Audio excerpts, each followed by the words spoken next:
વિશેષ પ્રયાસ શિક્ષકનું સમયદાન વાંચન લેખન ગણનની અક્ષમતા ધરાવતા વિદ્યાર્થીઓને તૈયાર કરવા શિક્ષક શ્રી સંજય કુમાર એન પંડ્યાની નેમ। ધોરણ 3 થી 8 માં જે વિદ્યાર્થીઓ વાંચન લેખન ગણનમાં કચાશ ધરાવે છે તે વિદ્યાર્થીઓનો સર્વે કરી બિલકુલ જરૂરિયાતવાળા વિદ્યાર્થીઓને તૈયાર કરવા શાળા સમય બાદ શનિ રવિ અને અઠવાડિયામાં આવતા રજાના દિવસોમાં પોતાના સમયનું યોગદાન આપી અનોખી પહેલ કરેલ છે। બોલુન્દ્રા ગામમાં મંદિરના હોલમાં શનિવાર સમય સાંજે 5 કલાક અને રવિવાર સવારે 9 કલાકે આ વર્ગનો પ્રારંભ કરેલ છે। અઠવાડિયાના 3 દિવસ આ વર્ગ શાળા સમય બાદ ચાલશે તેમજ બાકીના દિવસોમાં શાળા સમયનું મહાવરો અને પુનરાવર્તન કરવામાં આવશે। શાળાનું એક પણ બાળક વાંચન લેખન ગણનમાં નબળું ન રહે તે માટે શિક્ષક શ્રી સંજય કુમાર પંડ્યા દ્વારા વિશેષ પ્રયાસ કરવામાં આવી રહ્યો છે। વરસતા વરસાદમાં પણ આપેલ સમય પહોંચી વિદ્યાર્થીઓને તૈયાર કરવા સમયસર પહોંચી જાય છે। Bureau report Kadar ડમરી।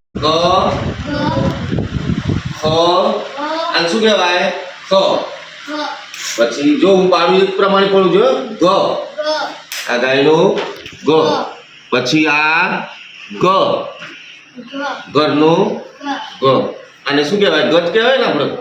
ચલો પછી આ ચ સરસ જો હું પાડું છું આજે સર કમ્પ્લીટ કરવા જોઈએ પેલા આ છ પછી આ જ હા जब गानो ज नहीं खाली ज बोलવાનું ज પછી ડ ઠ ઠ કડિયાનું આ તો લખો।